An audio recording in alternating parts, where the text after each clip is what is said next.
अस्सलाम वालेकुम viewers, welcome to Madiha facts. Members, हम करने जा रहे हैं गोल्ड के लाइव एनालिसिस कि अपकमिंग वीक में हम गोल्ड को किस तरह से देख सकते हैं। जैसा कि आप सबने देखा कि इन 2 डेज़ के अंदर गोल्ड ने 9000 पिप की मूवमेंट दी है।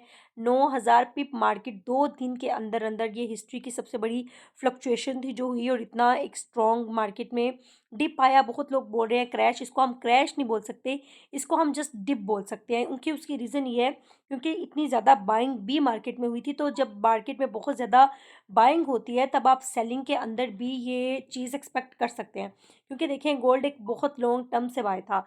अगर हम यहाँ पे फिबोनाची प्लॉट करके देखें, इसका जो लास्ट मेजर लो है ये एरिया है, ठीक है। ये लास्ट मेजर लो और ये लास्ट मेजर हाई, अगर इनके दरमियान हम फिबोनाची प्लॉट करें तो आप देखें गोल्डन जोन ऑलमोस्ट यही एरिया निकल के आ रहा है। जिस एरिया को मार्केट ने 100% रिस्पेक्ट दी है, ये निकल के आता है जी 50 से 60% की रेशो, ठीक है।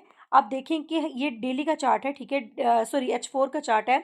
H4 के ऊपर मार्केट ने प्रॉपर अपने जो पुल बैक होता है ना, जिसको हम बोलते हैं 50% रिट्रेसमेंट या 50% वैलिड पुल बैक, मार्केट ने वो दिया, जो कि बहुत ज़रूरी था।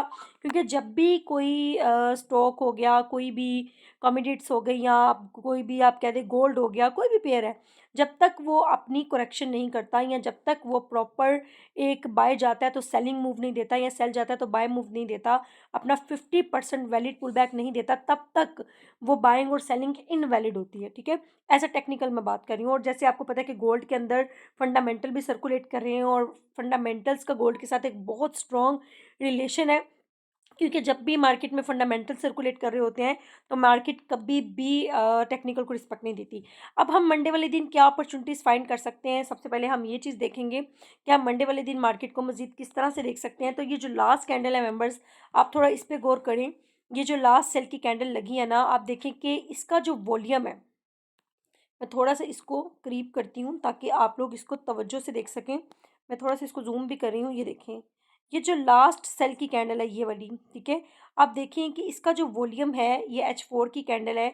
अभी पिछले सारे वॉल्यूम आप चेक करें, ये वॉल्यूम सबसे हाई लगा हुआ है, ये देखें, ठीक है, सबसे हाई वॉल्यूम है।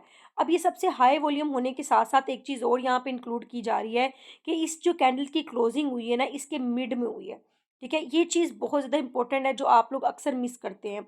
देखिए इस कैंडल की जो क्लोजिंग है वो इसके मिड में हुई है। इट मीन्स के इस कैंडल को हम एक इंडिसियन कैंडल भी कह सकते हैं। इंडिसियन कैंडल ऐसे तो अगर एज अ आप कैंडलस्टिक पैटर्न देखें तो छोटी सी एक कैंडल होती है डोजीनुमा, जिसको हम इंडिसियन बोलते हैं। इसको मैं इंडिसियन क्यों बोल रही हूँ, उसकी रीज़न ये है कि इसकी जो क्लोजिंग है इसके मिड से ऊपर हुई है, और एक स्ट्रॉन्ग रिजेक्शन हमें देखने को मिली है इस जोन से। और ये 50% पुल बैक एरिया भी था और लॉन्ग टर्म वैलिड रिट्रेसमेंट भी थी। तो ये एक बहुत अच्छी अपॉर्चुनिटी हो सकती है फॉर बाइंग, ठीक है। अब यहाँ पे हम बाइंग कैसे करेंगे, देखिए किसी भी चीज़ को हम डायरेक्ट नहीं कर सकते, उसके लिए हमें हर चीज़ को डीपली एनालाइज करना होगा, ठीक है। फर्स्ट ऑफ ऑल तो ये रिजेक्शन हमें इस चीज़ को, और ये वॉल्यूम हमें इस चीज़ को इंडिकेट कर रहा है कि यहाँ पे यहाँ तो बहुत ज़्यादा हैवी किस्म की बाइंग हुई है या सेलिंग हुई है। अब हम मज़ीद इसको अपने टेक्निकल को कैसे स्ट्रॉन्ग कर सकते हैं, मैं सिंपल और बहुत ज़्यादा अपने एनालिसिस को इस तरह से रखूँगी कि आप लोगों को बिल्कुल भी प्रॉब्लम फेस ना करनी पड़े। आपने क्या करना है, सिंपल इस कैंडल की बॉडी का हाई, ये इसकी कैंडल की बॉडी का हाई है, और ये इसकी कैंडल की बॉडी का लो है, ठीक है। ये इसकी कैंडल की विक का हाई है, और ये इसकी कैंडल की विक का लो है। अब ये क्या है जी, ये H4 के मेजर हाई मेजर लो, ठीक है, और नियरेस्ट हाई और नियरेस्ट लो मैंने मार्क किए हैं। मैं इसको लेके चलती हूँ स्मॉलर टाइम फ्रेम के ऊपर, ठीक है। यहाँ पे हम चलते हैं डायरेक्ट M30 पे। अब ये M30 के ऊपर ये एरियाज निकल के आए हैं हमारे पास, ठीक है। M30 के ऊपर अगर आप वॉल्यूम्स देखें यहाँ पे, तो सेलिंग के अंदर बहुत ज़्यादा स्ट्रॉन्ग वॉल्यूम लग रहे हैं। आप देखें कि स्मार्ट मनी यहाँ पे बहुत ज़्यादा सेलिंग में इंटरेस्टेड थी, तभी मार्केट में इतना ज़्यादा हाई वॉल्यूम आया फॉर सेल।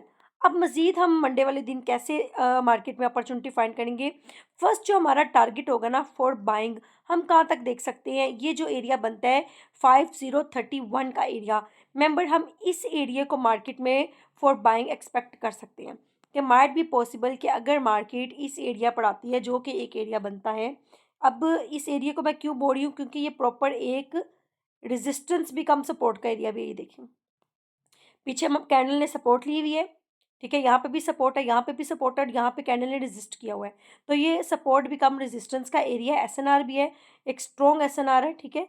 और उसके साथ साथ जो ये जोन है ये भी एसएनआर जोन बन रहा है। आप देख सकते हैं कि कैंडल की सपोर्ट है, रेजिस्टेंस है, और यहीं पे मार्केट यहीं से ही इसके ऊपर क्लोजिंग दे दिया। अब माइट भी पॉसिबल कि मार्केट मंडे वाले दिन 4991 को 1 तक टैप हो, और अगर मार्केट 4991 के ऊपर M15 की क्लोजिंग देती है तो टारगेट ये एरिया होगा 58 का एरिया, ठीक है। और अगर मेंबर मार्केट इन एरिया के दरमियान आपको कुछ रेंज करती हुई नज़र आती है और वापस आके क्लोजिंग देती है 4874 के नीचे, तो हम अगेन मार्केट के अंदर सेलिंग देख सकते हैं, ठीक है, सेलिंग आ सकती है। लेकिन अगर मार्केट यहाँ से ऊपर जाती है तो टारगेट कौन सा जोन होगा? अगर मेंबर्स मार्केट में ने इन एरिया से ऊपर, आपने देखा होगा कि आज मार्केट में जो फ्लक्चुएशन हुई है एक सिंगल कैंडल गोल्ड की, बिल्कुल भी आप कह दें कि इस वीक समझ से बाहर है। उसकी रीज़न ये है कि एक तो बहुत ज़्यादा अननेसेसरी किस्म की मूव्स आई हैं, और दूसरी बात ये कि जो आज गोल्ड के अंदर मूवमेंट हुई है ना, एक सिंगल कैंडल ने, एक सिंगल कैंडल 1 मिनट की और 5 मिनट की आप कैंडल्स को जाके देखिए, मार्केट ने 200 300 पिप की मूवमेंट दी है। मतलब इस कदर अनस्टेबल थी मार्केट। तो ऐसी मार्केट में सबसे ज़्यादा जो बेनिफिशियल चीज़ होती है वो ये होती है कि अपनी इक्विटी को सेफ रखा जाए, अपने पोर्टफोलियो को सेफ रखा जाए, ठीक है। तो सबसे मेन चीज़ ये है कि आप लोग अपने पोर्टफोलियो को सेफ रखा करें, ऐसी मार्केट में एंटर ना हुआ करें। अभी देखिए मार्केट लाइव चल रही है, मार्केट 35 पे है, क्योंकि अभी मार्केट क्लोज नहीं हुई जब ये एनालिसिस मैं कर रही हूँ, ठीक है। अगर मेंबर्स मार्केट मेरे इस एरिया के ऊपर, इस एसएनआर एरिया के ऊपर क्लोजिंग देती है तो टारगेट 5066 का एरिया होगा। अगर मार्केट 5666 के एरिया के ऊपर M15 की क्लोजिंग देती है तो मेरा टारगेट 5199 का एरिया होगा। अगर मार्केट 5219